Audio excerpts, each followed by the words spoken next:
Thank you. To the French Lunar. French Lunar. Antoine, channel both buttons. Oh, so we have to.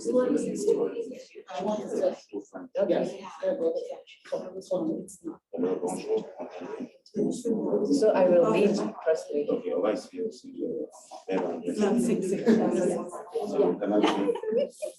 know that I will speak, and they have a translation. Right. I thought.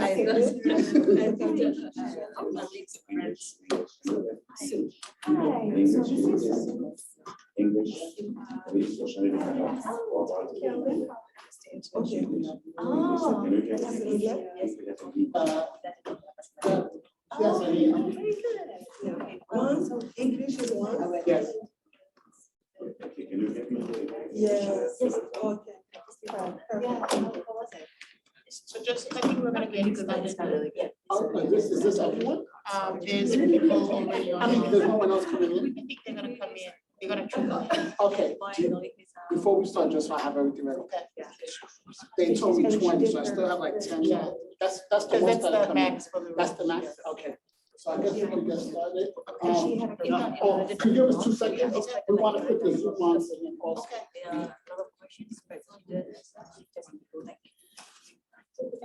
Hi, everyone, we're just finalizing the text here in the room. We'll get started shortly.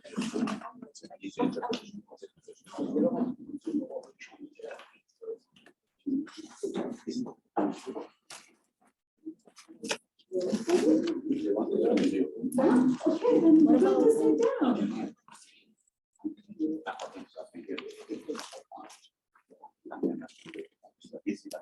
Yes.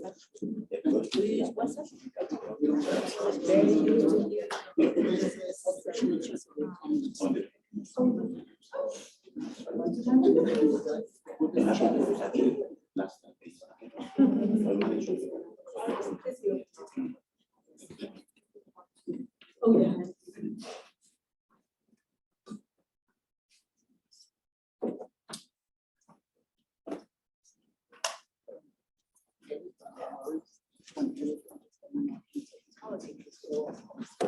We can start now. Okay.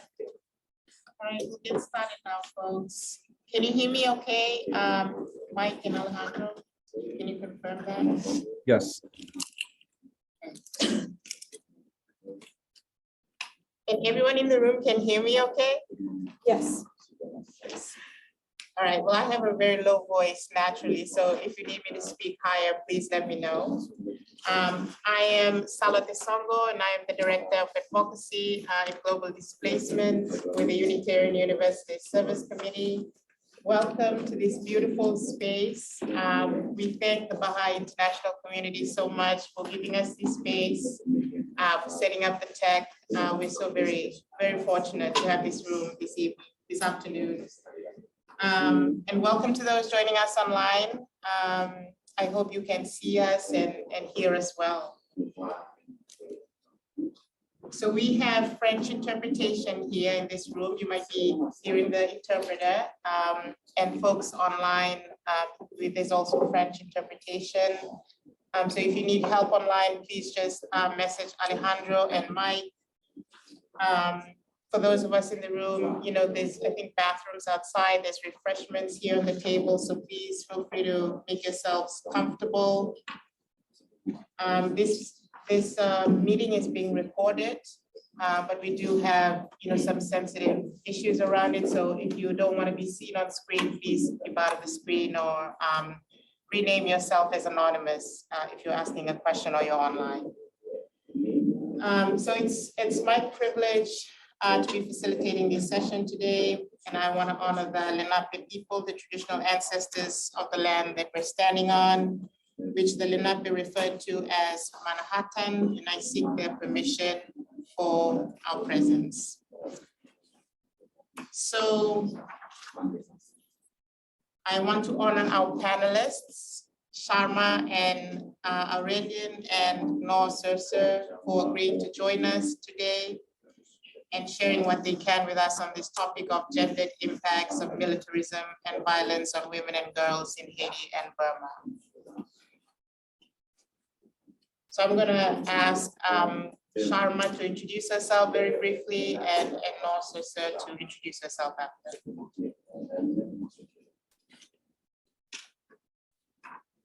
Bonsoir tout le monde, merci d'avoir du temps pour assister à ce panel. Je suis Charma Aurélien, je viens de la surface de la haïtienne des plus anciennes organisations féministes en Haïti. Et c'est un privilège pour moi de partager avec vous des informations sur la situation, l'évolution de la crise en Haïti. Merci. Sorry to interrupt, but the interpreters cannot hear the speaker. If the speaker could speak into the microphone a little bit more closely, that'd be great. And also, there's a lot of The microphone is above. Yes, you just have to talk louder.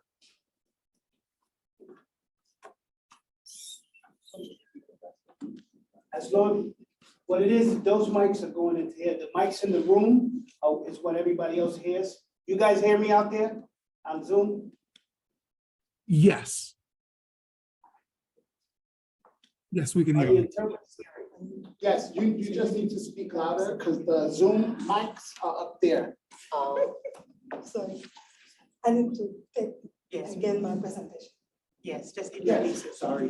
Je suis Charma Aurélien, et je viens d'Haïti, je représente la solidarité femme haïtienne, SOFA, une des plus anciennes organisations féministes en Haïti qui travaille sur les droits des femmes et qui travaille spécifiquement contre les violences faites aux femmes. C'est une opportunité pour moi de partager avec vous sur la situation en Haïti et la situation sécuritaire, comment ça affecte les femmes et les filles en Haïti. Merci.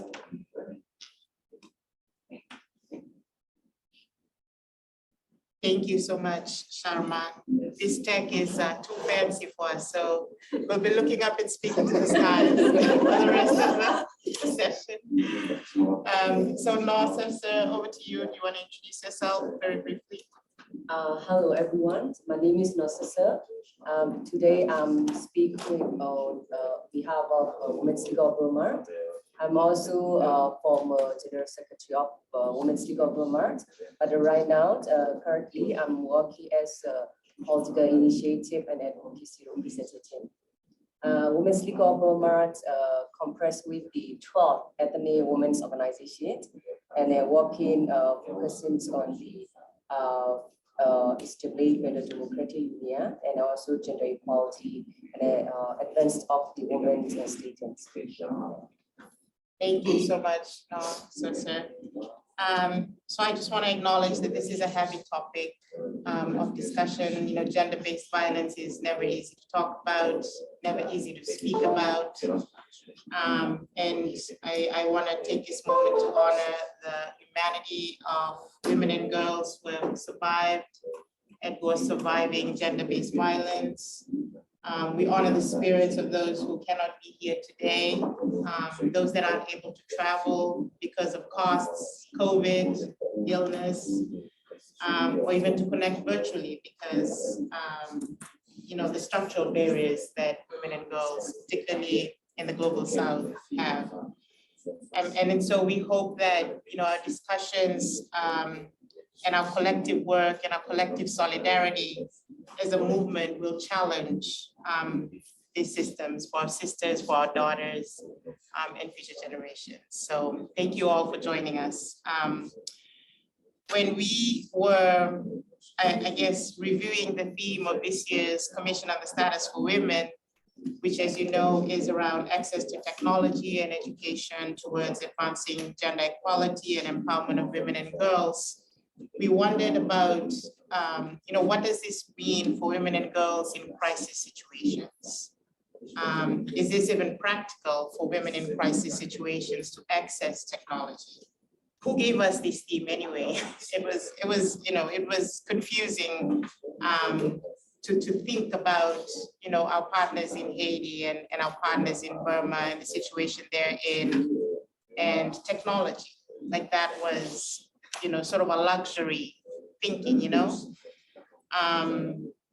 And what was, you know, who were the women and girls that the CSW was thinking of when they came up with these themes. Those were some of the curiosity that we brought to our brainstorming session. But also, what could it look like and what is needed to make sure that access to technology and education is indeed accessible and empowering for women and girls in crisis situations. So that was sort of the thought process behind this side event. And we're so grateful that Sharma and Nasser agreed to be part of this. So our side event will focus on three main themes, three main frames. The first one is how women and girls are impacted in crisis situations. So you'll hear from Sharma and Noor. How is technology and education accessible to women and girls in Haiti and Burma, and how is it not? And what is needed by impacted women and girls to sustain their efforts and sustain their movement for gender equality and empowerment. So without further ado, let's get started. So Sharma, let's start with you.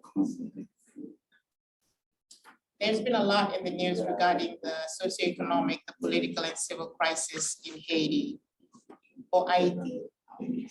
From your perspective, what is happening in Haiti, Haiti, and how are women and girls impacted?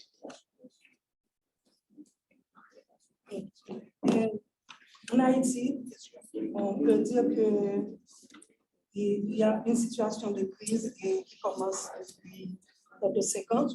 Et cette crise se manifeste dans plusieurs dimensions. Il y a l'aspect socio-politique, économique et sécuritaire. En général, on parle de la situation sécuritaire, on parle de l'insécurité en Haïti, mais on met pas l'accent, très souvent, on ne met pas l'accent sur la situation politique et économique. Et dans le cadre de cette présentation, nous allons voir comment cette situation a affecté les femmes et les filles. Et nous allons aussi considérer, comme c'est indiqué dans le thème de la CWS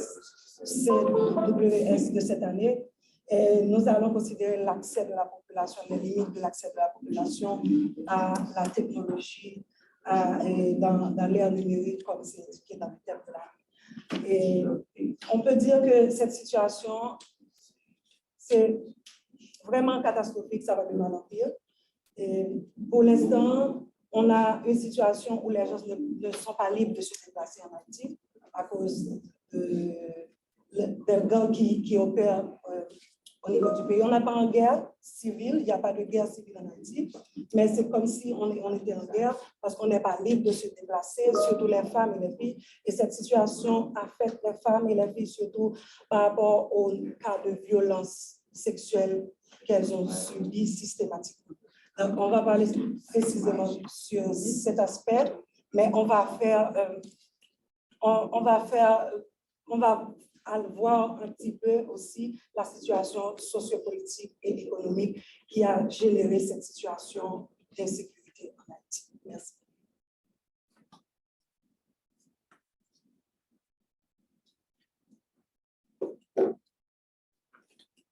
Thank you so much, Sharma.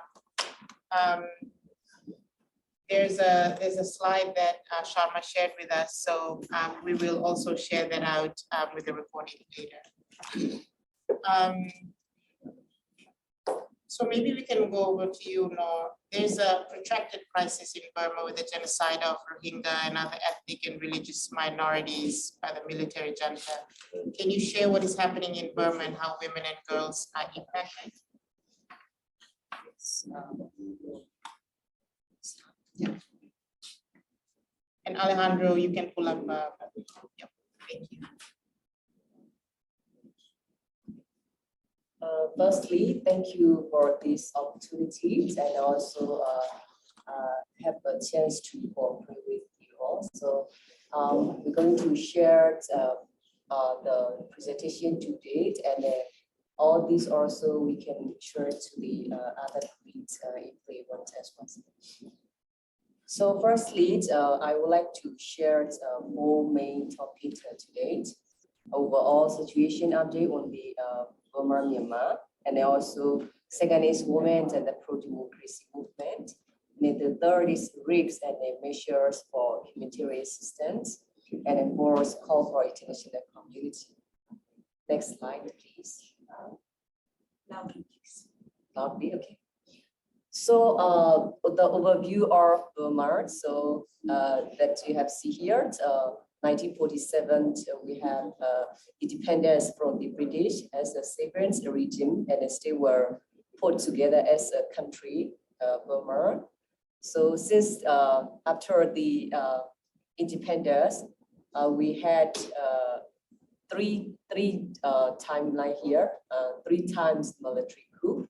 So actually the ethnic resistance movement starts along with the Burma get its independence from the British, and after then the armed conflicts have prolonged to date. So I will mainly focus on the 2021 military coup. Can you please next slide? So over 17 years long conflict across the country, ethnic groups have been particularly targeted by the military regime. And the ethnic, we have many diverse ethnic groups, such as Karen, Kachin, Shan, and other have belonged persecuted by the Burmese army, including Rohingya communities. Next slide, please.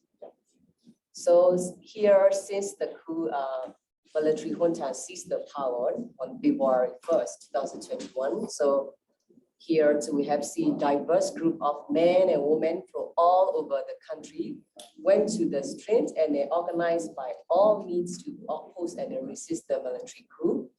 Instead of listening to the people and establishing the Federal Democratic Union and civilian route, and the junta has only escalated its violence against the people. Next slide, please. So the impact of the coup on women, 405 women were killed. So according to data on March, and 11 sentenced to death, and 50 sentenced to life imprisonment. Over 4,000 women and 500 children have been arrested, and over 3,000 are still in detention. Women in particular, when they arrested and detained, are subject to torture that includes sexual violence and sexual assault. Next slide. And here, so this is the map of the Burma, Myanmar. So the red color, all those areas. So we had IDP has increased almost every day. So we had now more than 1.5 million as a result of strikes in ethnic, mortar-shelled areas and fighting throughout the country. And also moreover, we also have the burning house and the burning the civilian buildings, more than 12,000 house and a building. Yeah. Next slide. And then the coup not only increased militarization, but also reinforced the patriarchy in the region with heavy military presence. So we had members, organization of Women's League of Burma had also their own report recently indicate the conflict-related sexual violence remained a significant risk, particularly for the Rohingya and other ethnic minority. So we have example here, 25% increase in domestic violence and also 50% increase sexual assault. Since the civil war started, the rape as a weapon of war has used the same pattern, the same impunity since the independence of under the British. So we have produced the report that for decades the military has systematically used sexual violence as a weapon of war. As Women's League of Burma document more than 100 women who were raped by Bhutan between 2010 and 2014, and 47 cases were brutal gap rapes.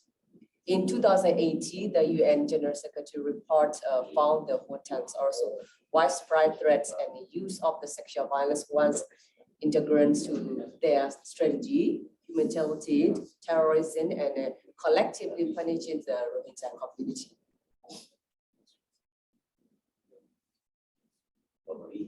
Sexual violence as a weapon of war continued. It has worsened since the military group and the women in particular, when arrested and detained, are subjected to sexual violence and assault, sexual assault. The military use rape and other violence as a war tactic to intimidate, threaten, and traumatize. Legal system being under control of the military junta, women's rights defenders are rarely seized justice and have limited access to the lawyers.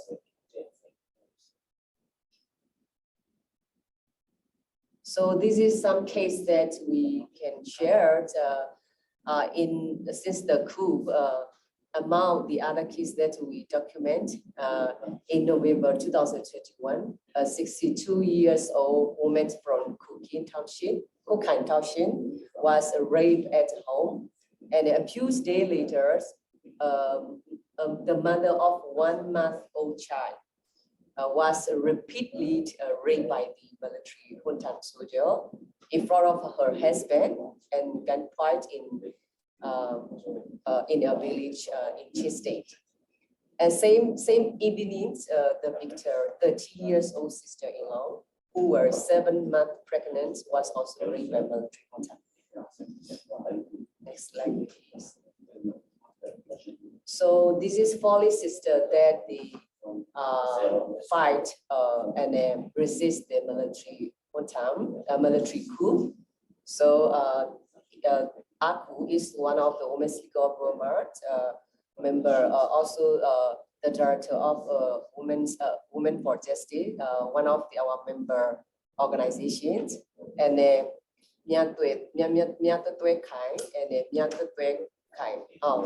that's a repeat name, sorry. So most of the young women and women are leading the protest and resist actively military coup. Next, please. These are the same, include the cheaters. Yes, please, next. So we have estimated over 17% of the pro-democracy women's rights defenders are women. They represent different ethnicity, religions, and age across the Burma. So they are unified by their collective cause to dismantle and legitimate the military junta and restore democracy. In the defense of the region, and also they are an unlawful group. They have organized rallying and campaigning for a free, fair, and feminist Burma, Myanmar. In response, the military junta has jailed them and tried to operate their effort as illegitimate and illegal.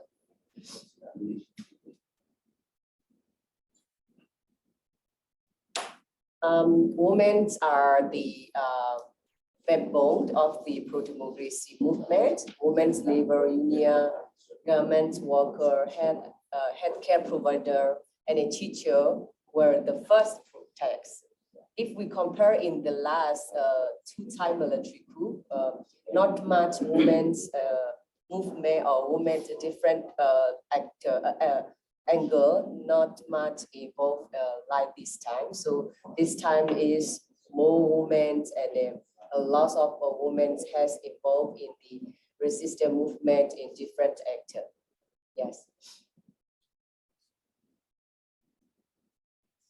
So included LGBTIQ, human rights defenders, along with women LGBTQ of the different ethnicity and religions and age and leading protests across the country. Women LGBT who have been arrested and detained by the junta report sexual assault and prison guards during their interrogations. They are also being denied bathing water and medical care, which has led to the spread of disease and sickness among the prisoners.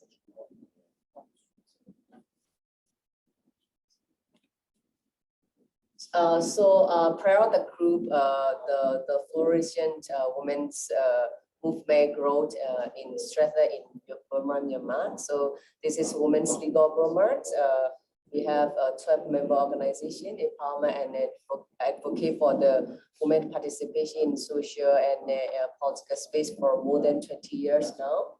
So during this current political situation, women leadership also take roles at all levels and crucial. Yes.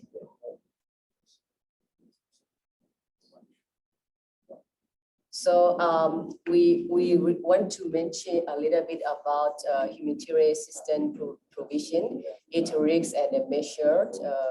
These times, as I have already mentioned, so there are lots of IDP. Even the women's human rights defender, they also became IDP themselves as well as when they have to run and relocate for the security risks. So women's rights organizations continue to fill the gaps in service provisions, which is increase the risk of violation and abuse detention of staffs.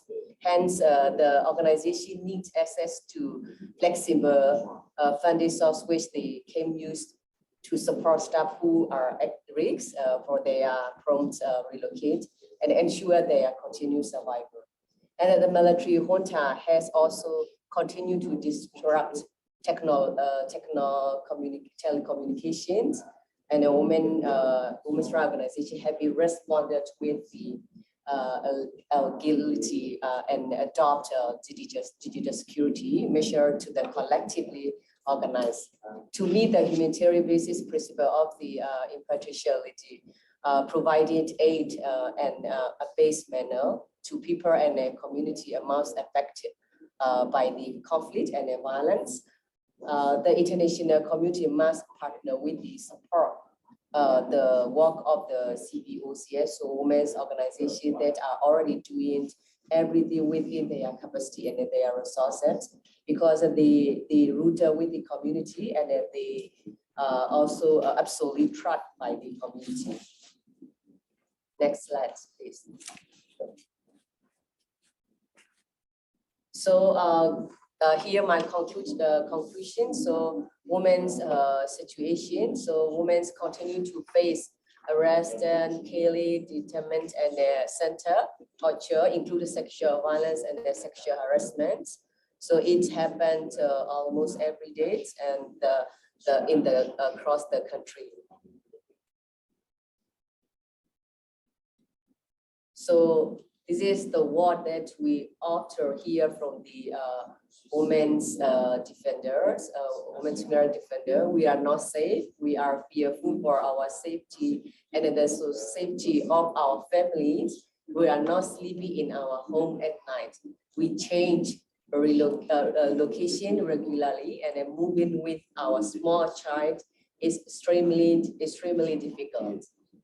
So most of the women's human rights defender have a child, and then when they relocate or faces rape, so they will have to bring along with them, and even also the threat also affect to their family.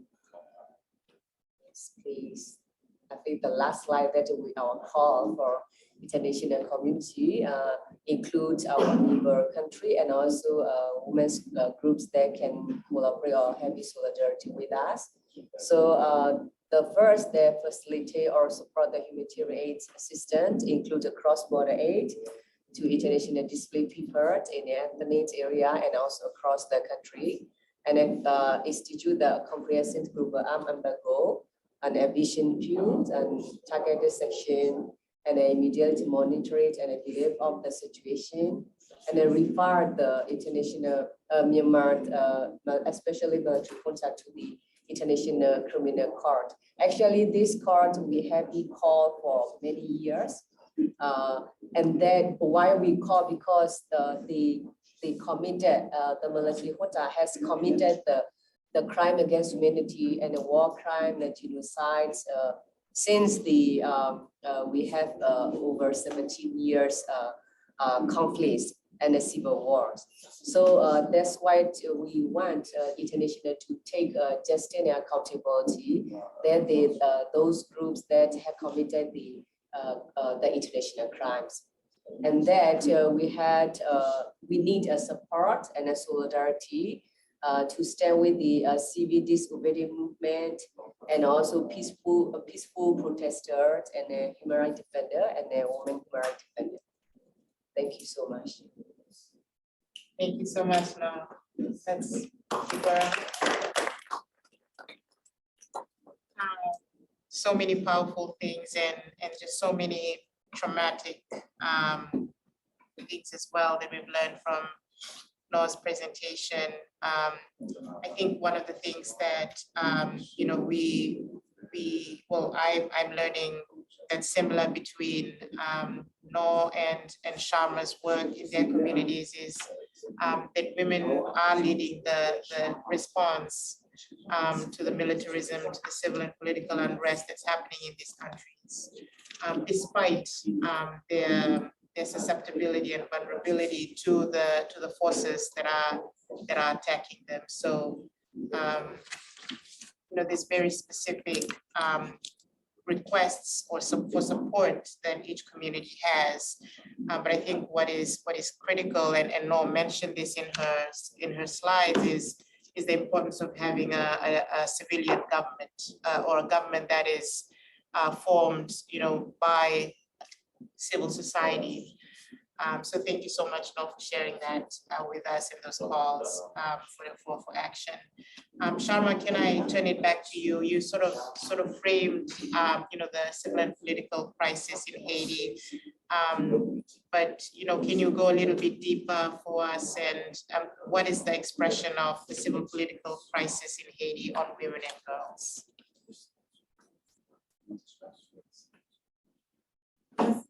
Nous allons continuer sur la situation en Haïti. Depuis 2020, nous assistons à un dysfonctionnement des institutions démocratiques en Haïti, parce que les dernières élections qui ont conduit le président Jovenel Moïse au pouvoir, c'était en 2016, et depuis lors, il n'y a pas d'élection pour le renouvellement des parlementaires, il n'y a pas d'élection pour le renouvellement des membres des collectivités territoriales et de la présidence officielle.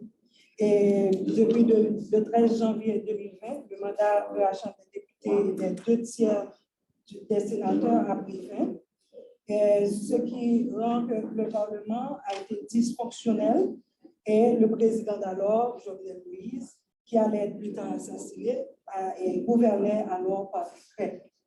Et durant son mandat, Jovenel Moïse a été très contesté et les manifestations contre son gouvernement ont été renforcées lorsque le rapport de la Cour supérieure des comptes et du contentieux administratif, organe de l'État qui est chargé de juger les crimes financiers et les mauvaises gestions au sein de l'administration publique, a révélé son implication dans la dilapidation des fonds pétro-caribiens.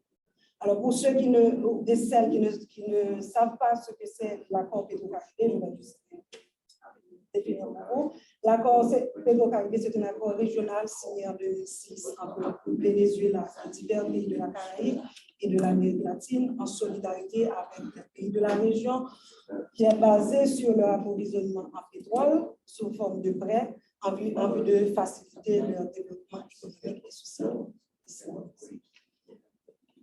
Et le président restait au pouvoir, Jovenel Moïse, après la fin de son mandat, qui a été constitutionnellement constaté en février 2021, sous prétexte qu'il devait organiser les élections avant son départ afin de confier son poste à un président démocratiquement élu.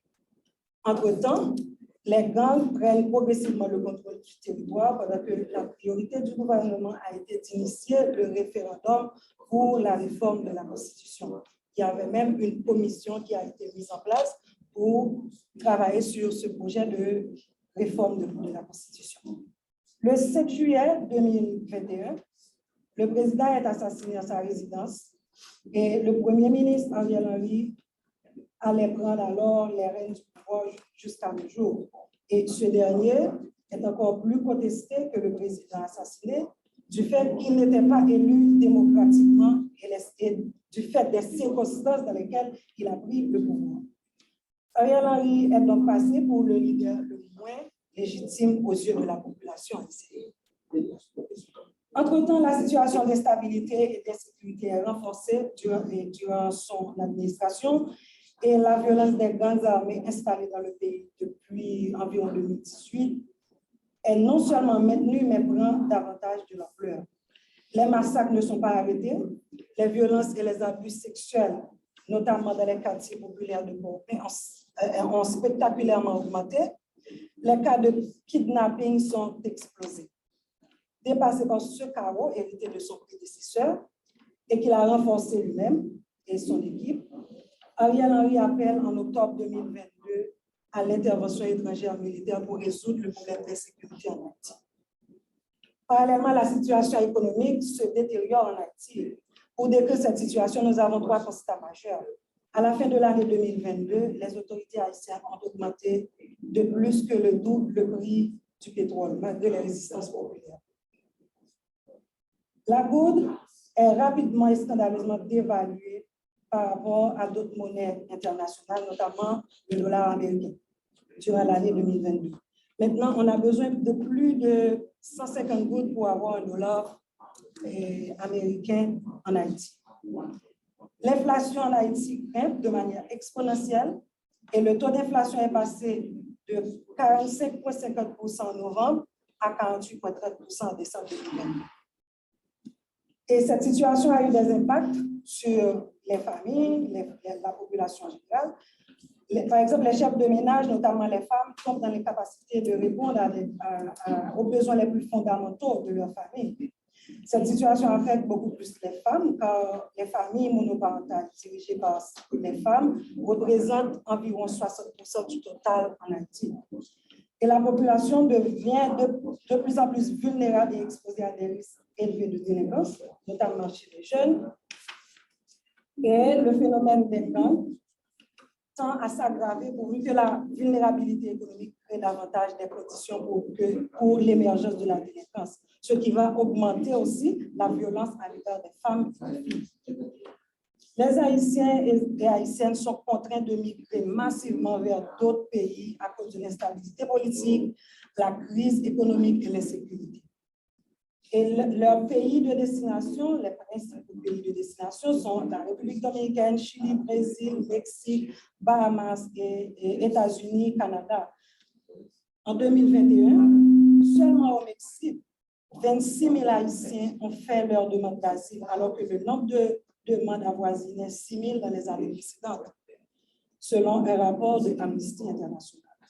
Et nous avons observé aussi beaucoup de cas de déportation d'Haïtiens et d'Haïtiennes dans diverses régions dans divers pays de la région, notamment les dernières déportations scandaleuses conduites par les États-Unis contre les Haïtiens sur leurs frontières avec le Mexique. Et cette situation globale a affecté aussi le phénomène de la violence à l'égard des femmes et des filles.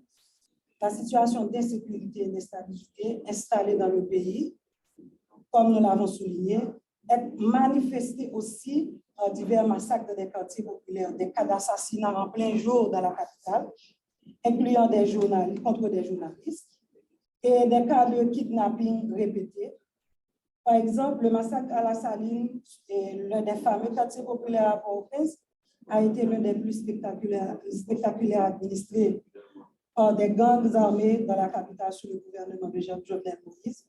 Et ce massacre a fait 73 victimes au total, 59 personnes ont été tuées. C'était du 13 novembre au 14 novembre. Et 2 personnes ont été disparues, 5 personnes blessées par balle et 7 femmes ont été violées selon un rapport du Réseau national de défense des droits humains.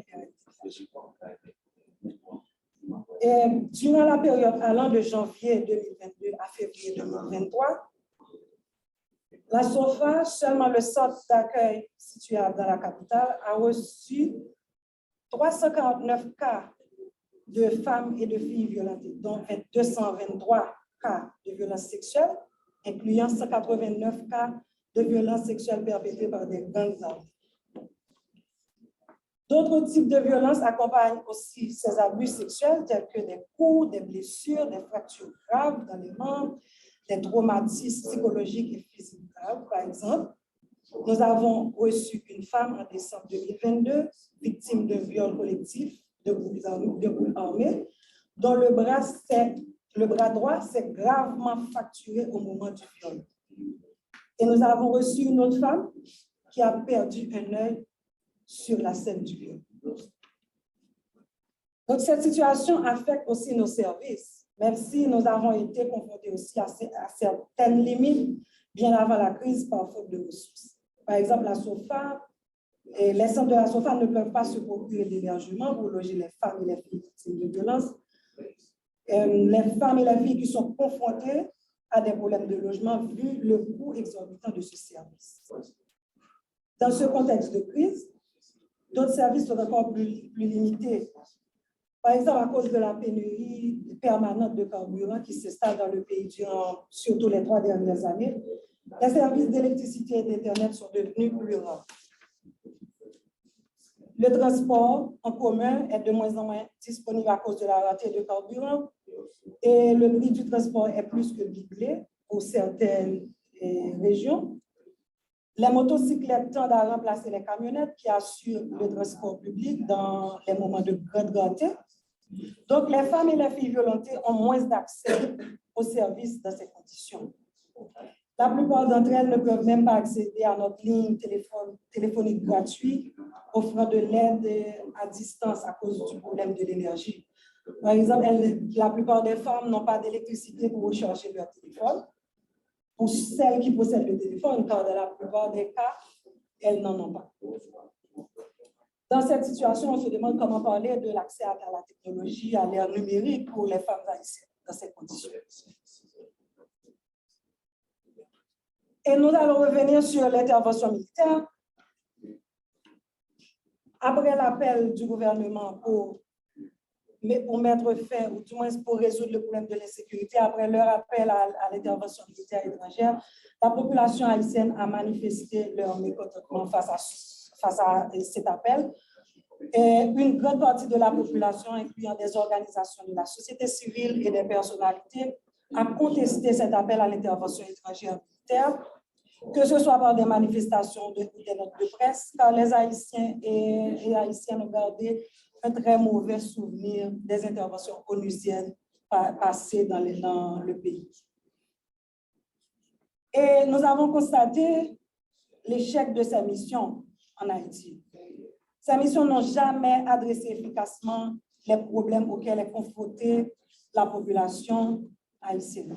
Elles ont au contraire affaibli les institutions publiques et renforcé l'oligarchie en place. Donc, elles se révèlent très contre-productives. Et nous allons considérer aussi quelques conséquences de cette mission. Tout d'abord, nous allons prendre l'exemple de l'occupation américaine d'Haïti, l'une des plus longues et anciennes interventions militaires que Haïti a connue. Les principales conséquences de cette intervention étaient le pillage des caisses de l'État, les exactions militaires, les attaques à l'encontre de la culture du pays, où des personnes identifiées comme vaudouisantes ont été massacrées. En 1994, il y avait une autre intervention militaire qui a conduit principalement au renforcement de la domination des États-Unis sur Haïti. En 2004, il y avait une troisième intervention militaire en Haïti et les casques bleus ont été accusés d'agression sexuelle sur des femmes, des filles, y compris des jeunes garçons. Ils ont été aussi reprochés d'avoir importé le choléra en Haïti en 2010, qui a touché environ 800 000 Haïtiens et Haïtiennes. L'ONU a mis du temps pour reconnaître ces deux responsabilités. Ils ont aussi embauché des femmes en les abandonnant avec leurs enfants. Entre 2004 et 2017, les soldats onusiens de la MINUSTA n'ont pas atteint leur objectif de stabiliser le pays. Après 13 ans d'intervention, ils sont partis et le pays est sombré dans la délinquance et la violence des grandes armées. Alors on se demande Que peut-on espérer aujourd'hui d'une nouvelle mission des Nations Unies en Haïti pour résoudre le problème de l'insécurité? Merci.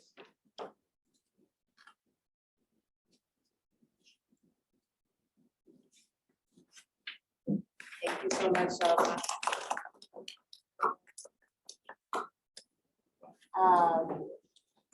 So much details, and thank you so much for deepening our understanding about the impacts of the crisis in Haiti on women and girls.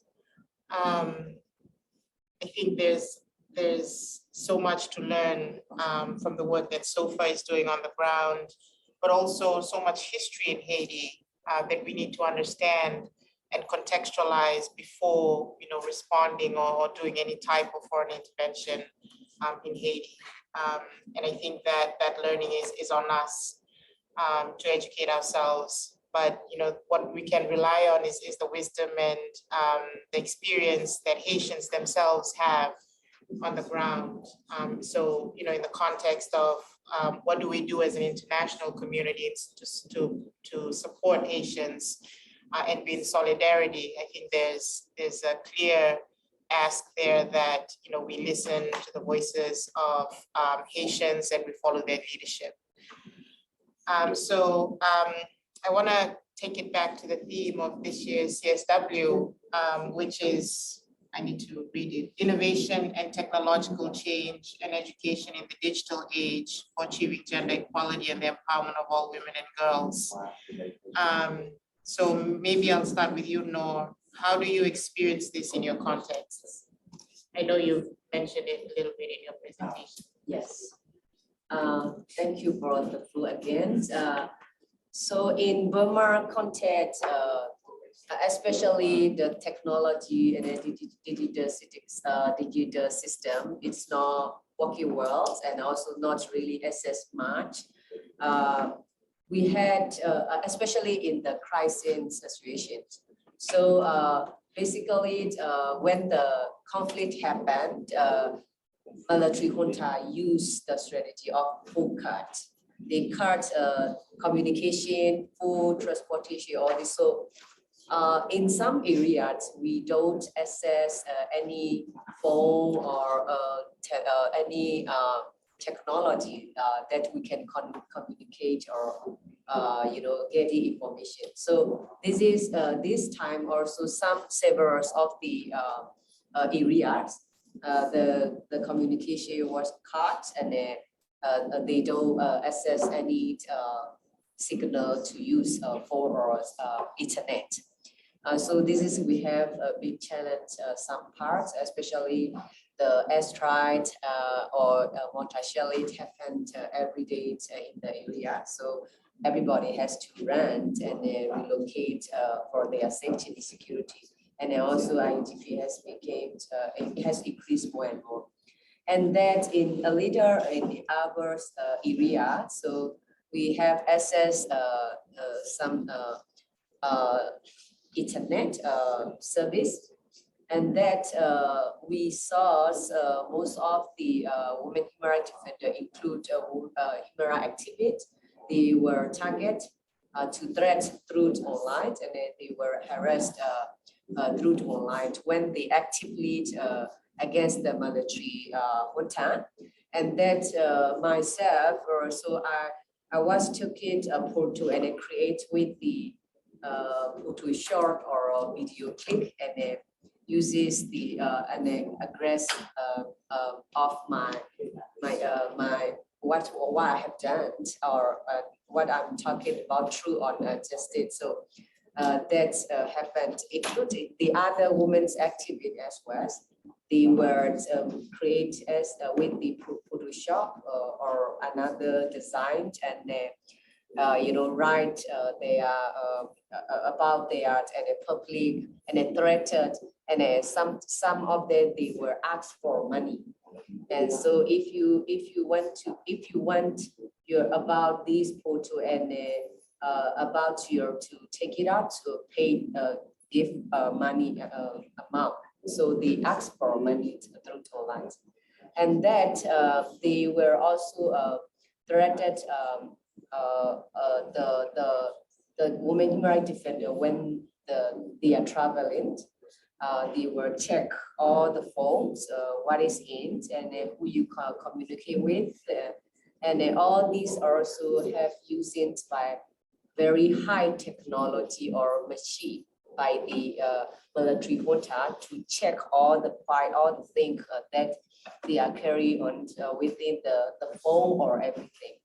So these also have made and they check mostly in the when you are travel by flight or car or anywhere in the city or other areas. So this is happened every day, and also everybody has to be careful when they bring the phone or they use any technology, even the computer or things. So this is also kind of the threat that they use the tactic or strategy to threat people. Even you don't do anything, you will also check all the things. Yeah. So this is happening in Myanmar. So it's not just like the access to technology that's limited, is when they do have technology, they're being, sort of scrutinized and monitored on how they use it. So Sharma, what about you? How are you experiencing sort of the theme of this year's CSW in Haiti? En Haïti, nous ne pouvons pas parler de l'accès à la technologie parce que il y a tellement de limites pour que la population ait accès à la technologie. Et les inégalités socio-économiques ont constitué depuis très longtemps l'un des premiers obstacles à l'émancipation de la grande majorité de la population en général, mais spécifiquement les femmes. Si vous vous expliquez que bien avant la situation de la crise à laquelle le pays est confronté, que l'accès à la technologie n'était pas réservé à tout le monde. Tout le monde ne pouvait pas avoir l'accès à l'Internet. Tout le monde ne pouvait pas avoir l'accès à l'électricité. Donc, cette situation a affecté la grande majorité des femmes venant des classes populaires, puisque elles n'ont pas toujours l'accès à ces services, par exemple l'électricité, l'eau, l'Internet, les services de base. Étant donné que la responsabilité des enfants est majoritairement assurée par les femmes en Haïti, elles sont les premières catégories de personnes à se sacrifier au détriment de leur émancipation. Dans la période de crise, cette situation est plus que compliquée. Même ceux et celles qui avaient l'accès à la technologie, elles n'arrivent pas à bénéficier des services relatifs. Par exemple, en ce moment de grande rareté de carburant sur le marché haïtien, tout le monde est affecté et l'accès à l'électricité, au transport, à l'Internet est réduit pour tout le monde. Et encore pour les catégories les plus vulnérables, cet accès est devenu plus difficile. Dans les moments de grande manifestation, ce qui est assez courant en Haïti ces derniers temps, puisque la situation économique et politique exige que la population se soulève de temps en temps. Donc, cette situation a affecté les infrastructures qui assurent l'accès à l'Internet, l'électricité, l'eau, parce qu'elles sont généralement endommagées par les manifestants. Et cette situation affecte en grande majorité les femmes et les filles vivant dans les quartiers qui n'ont pas vraiment l'accès à ces services, notamment les quartiers populaires et les zones rurales. Parce qu'il y a aussi le signal d'Internet, l'accès à la communication qui ne touche pas la population dans les zones rurales. Donc, à mon avis, quand vous parlez de l'innovation et l'accès à la technologie pour assurer l'égalité des genres, il faut considérer les inégalités aussi entre les pays du monde pour comprendre que tous les pays ne sont pas en mesure de poursuivre cet objectif. Donc, Haïti n'est pas encore à ce stade.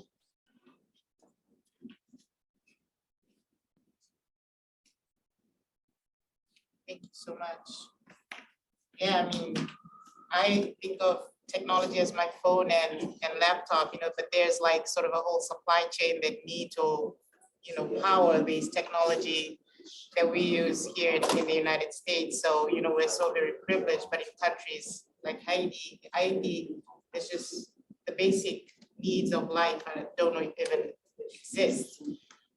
So I appreciate the point that Sharma made. And I also, sort of want to affirm, that there's like a difference between, women who live in urban areas, women who live in rural areas. There are also migrant women who are, constantly being displaced from their homes and having to, always move, as Norm mentioned, with their children. And so these are the folks that really need access to technology, to, for funding from the global north, for advocacy at spaces like this. So I just want to acknowledge that as well. So thank you, Sharma. So we're actually flying pretty fast. So I think I'm doing a good job. But we'll move on now to sort of the call to action. You both have mentioned, some of these in your slides, but just to sort of summarize it in this last section of our discussion, what is needed on the ground from funders, particularly, and the international community. So maybe Sharma, I'll start with you. À ce stade, je pense qu'Haïti a besoin de plus que support économique pour l'instant. Parce que ce qui se passe en Haïti actuellement, il y a un silence total sur la situation et il n'y a pas beaucoup de personnes au niveau international qui sont informées sur la situation en Haïti. Et je pense que c'est une opportunité que l'USC a offert à SOFA en particulier, mais à toute la population haïtienne pour informer de ce qui se passe. Parce qu'à mon avis, il y a un silence complice sur ce qui se passe en Haïti. Et je pense que nous pouvons lancer l'appel à la solidarité de tous les peuples qui sont intéressés à supporter ce problème, qui est intéressé à nous supporter dans ce problème, cette situation difficile que les Haïtiens sont en train de vivre. Mais aussi, nous voulons que cette situation fasse débat au niveau des médias, et au niveau international, dans les médias. Et parce que nous savons que Haïti ne peut pas se sortir seul, dans cette impasse où elle se trouve. Mais la population a déjà fait son choix. Elle ne veut pas l'intervention militaire. Elle ne veut pas l'intervention militaire car elle a tiré le leçon des interventions passées. Mais cela ne veut pas dire que la population n'a pas besoin d'aide. Oui, Haïti a besoin d'aide, Haïti a besoin de la solidarité, mais Haïti a besoin plus que de fonds, plus que l'argent pour supporter son action. Haïti a besoin d'action aussi, d'action politique, parce que quand nous regardons ce qui se passe en Ukraine, nous voyons qu'il y a tellement de gens qui passent sur ce qui se passe en Ukraine, que tout le monde est informé sur ce qui se passe. Et que les portes sont ouvertes à tous les Ukrainiens, à toutes les Ukrainiennes, partout dans le monde. Les portes leur sont ouvertes pour qu'elles se réfugient. Parce qu'en Haïti, nous constatons qu'au lieu qu'on accueille les Haïtiens en termes de refuge, elles sont déportées massivement. Et ça se passe en République dominicaine, ça se passe au Mexique, ça se passe aux États-Unis. Nous avons assisté récemment à une déportation violente sur la frontière entre le Mexique et les États-Unis, de la part des États-Unis, alors que ici aux États-Unis, ils parlent de droits humains, droits des femmes, droits pour tout le monde, mais on ne reconnaît même pas le droit aux Haïtiens d'avoir un refuge après avoir vécu une situation de terreur, de violence, de viol Et ça, c'est des situations qui poussent la population à migrer vers d'autres régions de la Caraïbe, de l'Amérique latine, de l'Amérique et même en dehors de ce continent. Les Haïtiens ont migré partout, mais les Haïtiens ne sont pas acceptés. Les Haïtiens ne sont acceptés nulle part, même si ils sont dans le besoin d'avoir un refuge. À mon avis, c'est une situation difficile pour le peuple haïtien et c'est le moment de parler beaucoup plus de cette situation. Vous qui entendez, vous qui suivez cette intervention, vous avez un peu plus d'informations que les gens qui n'ont pas eu la chance d'écouter cette présentation. Vous pouvez partager avec d'autres personnes, mais sensibiliser, mobiliser d'autres gens sur la situation en Haïti, parce qu'à mon avis, il y a un silence complice qui est fait sur ce qui se passe en Haïti et nous le déplorons. Merci. Thank you so much. I think we can all take out our phones that we're very privileged to have and do what Sharma just mentioned about amplifying what's happening in Haiti. No, sir, do you want to go next? Yes, just one or two points regarding on the consideration on the technology or digital security in the Burma Myanmar context. For us, firstly, we call for international that support or train the military junta for the technology system for checking or tracking the human rights defender or the pro-democracy groups that against the military junta. So we call for to not to engage or cooperate with the military junta and not to give train those kind of things, especially technology system. So this is the first thing that we call engagement, and they rejected the military junta, include the provided support, financial or technology support. And that the other thing regard on the content of the Burma. So we have not much, get it study or learning on the digital security, how to provide, how to prevent or protect ourselves as long as we are actively working or against the military dictatorship. So these also very limited to access those kind of the training or provided support.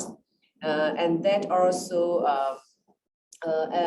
we had very limited capacity of the regard on the technology system. So the other side also, we don't have much electricity and much access to electricity and also signals or internet service and as well. So as an international community and even the UN Security Council to think about how we're going to provide the system, protection system to prevent and protect when the violation or the sexual assaults happened or before they happened through online. So this kind of the thing that protection mechanism we need it in the Burma context. The main the most important, we need the safety and the security, not physically but also digitally. So this is really important for us to have a plan or a mechanism to prevent and protect. I don't think only women in Burma faces this kind of, as our colleagues from Haiti and also even in Asia Pacific also have faces a lot of online harassment and also sexual harassment through to online. So there's a lot of digital technology challenges that women and girls have been faced. So this is really important that international should consider and a priority to think about how to protect and prevent those things, those challenges that impact on the women and girls. Thank you so much. Thank you so much. Please help me give a round of applause to Noah and Tom. So that was the end of our sort of discussion. I'd like to open it up now to the room for any questions or comments. Folks online, please raise your hand or include your comment or question in the chat and we can read it out for the panelists. Anyone in this room who would like to ask a question, I'll give you the mic so the interpreter will hear it.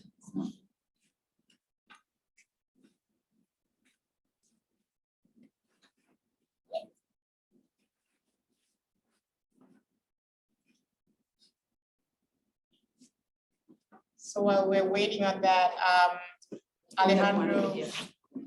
Oh, okay, we have a question, 1 sec. Hi, good afternoon. I'm Eds from APWL, Asia Pacific Forum on Women, Law and Development. This is a question directed to both Sharma and Sir. I would like to know how has the CSW as a space, as an advocacy space, facilitated in raising more awareness in issues related to what you have discussed, not only in the context of digitalization, but also in the context of protection of women and girls in general.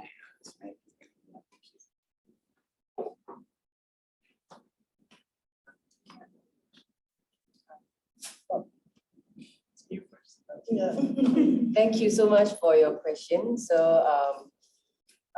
APWL also one of our partner, very close partner that we have been work very closely. And also before that, we also have a regional forum and then talk about lots of the content and the situations and bringing the voice to the CSW space.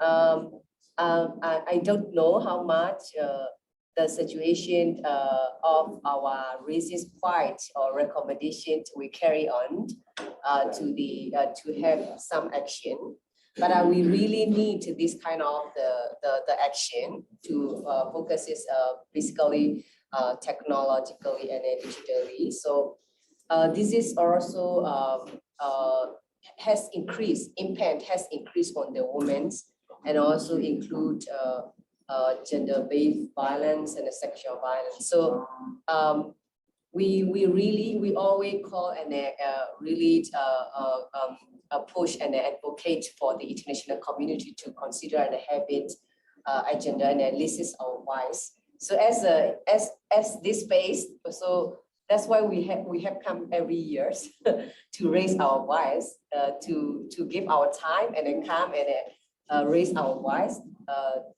to the international or UN state member or any UN agency to listen and to do something.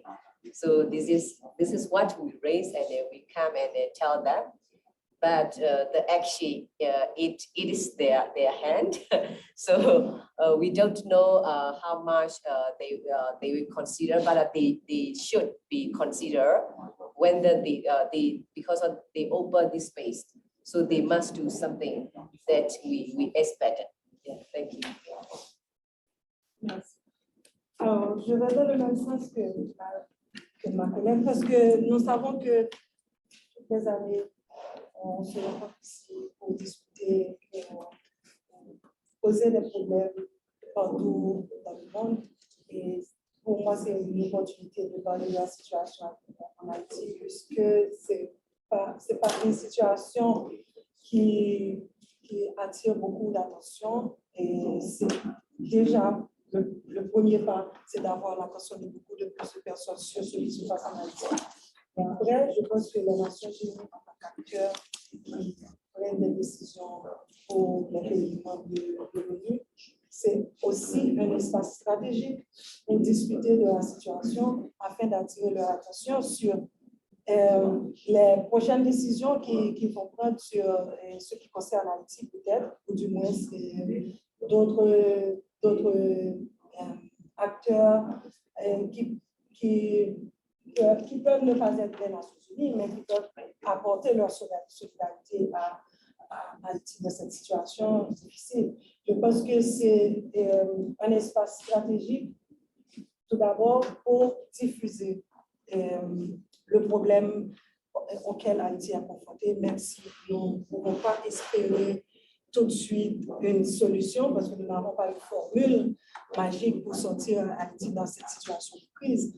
Mais nous savons que nous devons en parler, nous devons discuter et avoir des alliés pour pouvoir prendre des décisions appropriées et surtout pour faire passer les revendications, les principales revendications de la population haïtienne contre l'appel à l'intervention militaire en Haïti.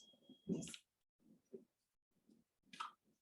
Thank you so much, Sharma. I think you said it beautifully. I mean, we're here in solidarity with the people of Haiti and the people of Burma. And, you know, Haitians and Burmese people shouldn't be relegated to talking about Haiti and Burma at the UN. We should be joining them in solidarity and in sisterhood, particularly for CSW. So I think that's even long-term call for action for all of us in this room. Any other questions? I don't see any questions online, so please include it in the chat or unmute your microphone. I'll ask one. I guess this is probably mostly focused on the kind of the Burma history, but I'm wondering, you know, Women's League of Burma has been around for much longer than the coup and the recent unrest. Have there been moments of international action, whether that's governments supporting directly or the UN, that you feel have been particularly helpful in moving that process forward, even before the coup? And any moments that you would like to see replicated, or that you thought the international community showed up in a more positive way? Yeah. Thank you so much for very good questions. As we informally talked to our colleagues that Burma has been more than 7 decades civil war, and we had many old generation have been advocate to the international community to take effective action, especially justice and accountability, international justice accountability for the Burma people that have been suffered. And since that, and until my generation, I didn't see the effective action that we want, the people of Burma want, wherever we call. So we see some country taking action, but not really effective that we want, because there are so many international individual country or community has engaged many things, even in business or even other things. Some several country, even they take action, but not affect too much. So we keep going. We keep our advocating to do, you know, action, even the military or individual or even their company, business company or a small business. So that will make and they will reduce their income to use to buy the weapon and then to use the airstrikes or to use the mortar shell. So this is what we mainly ask for the international to do, be widespread to do that. And the main that we want the justice and accountability. because the same impunity, same pattern has used by the same military since the independent in Burma, Myanmar. So if we look at the conflict in the Karen, Kachin, even Rohingya, they use the same pattern. They use the target women's, use the rape as a weapon, and they target the civilian, use the strike, target civilian, burn the civilian home and the building. All the strategy they have been used since the in the past 17 years, 7 decades till to date. So and another thing also supported humanitarian aid is also really important because this also effective of the conflict, and that IDP and the people suffered include women human rights defenders. So when we have looked all those people, mostly they are women and children, include pregnant women, they include newborn baby moms and heavy suffering and relocate their life during the conflict. So the humanitarian aid assistance also need to be the right way, not under or not through to military junta, the one that have committed the crimes. So this is really important for international donors and a community to include the UN agency. They need to think about the right way to support directly to the civil society or women's organization or the groups that directly work, provide the need to the IDP and the people that need it. So this is also till today, we keep advocate, and then we also urge that, call that to not engage the military junta. But they are still engaging and they are still working under the military junta. So this is strengthen and legitimate the military junta, that the people, most of the peoples against, resist the military junta. The other side, the international community and other NGOs, if they engage this way, so it will make strong of their plan and their action.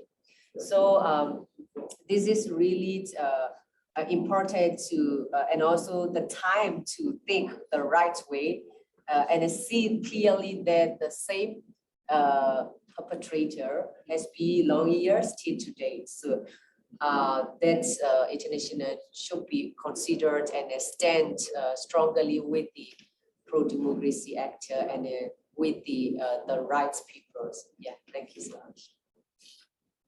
Thank you so much. Oh, one point that we see, especially the UN Security Council and the UN state members still forgotten the Burma crisis.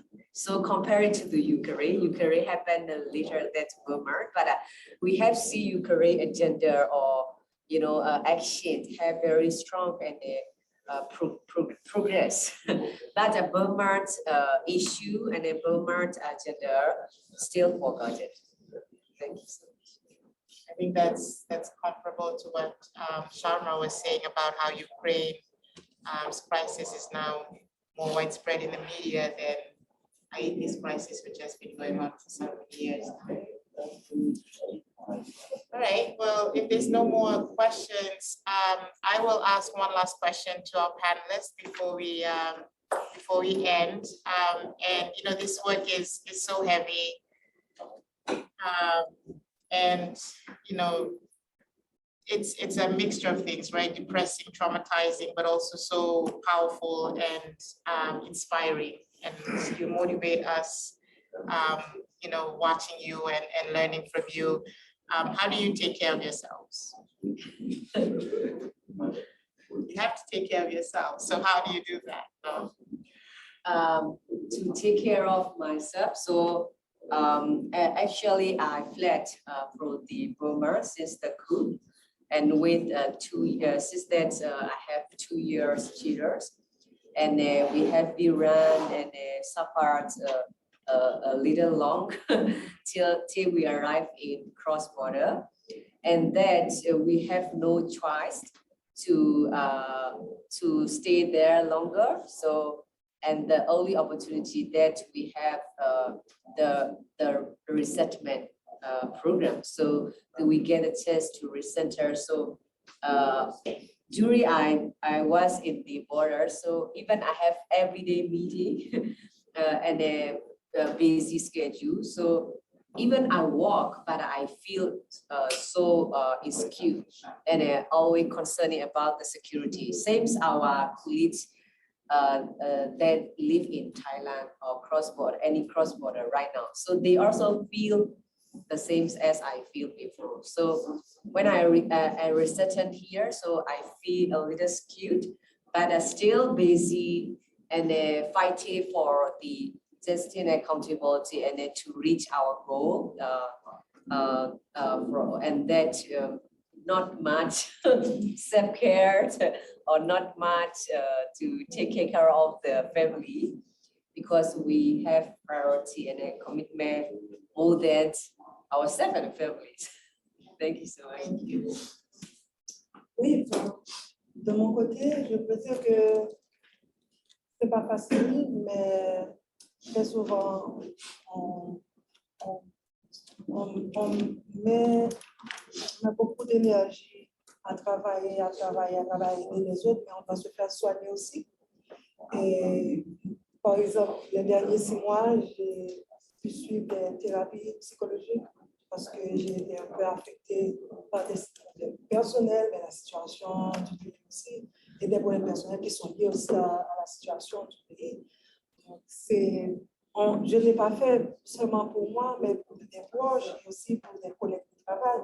On a pris l'initiative de se soigner psychologiquement, voir des psychologues pour des séances de thérapie. Mais il y a aussi d'autres stratégies que les gens en Haïti utilisent pour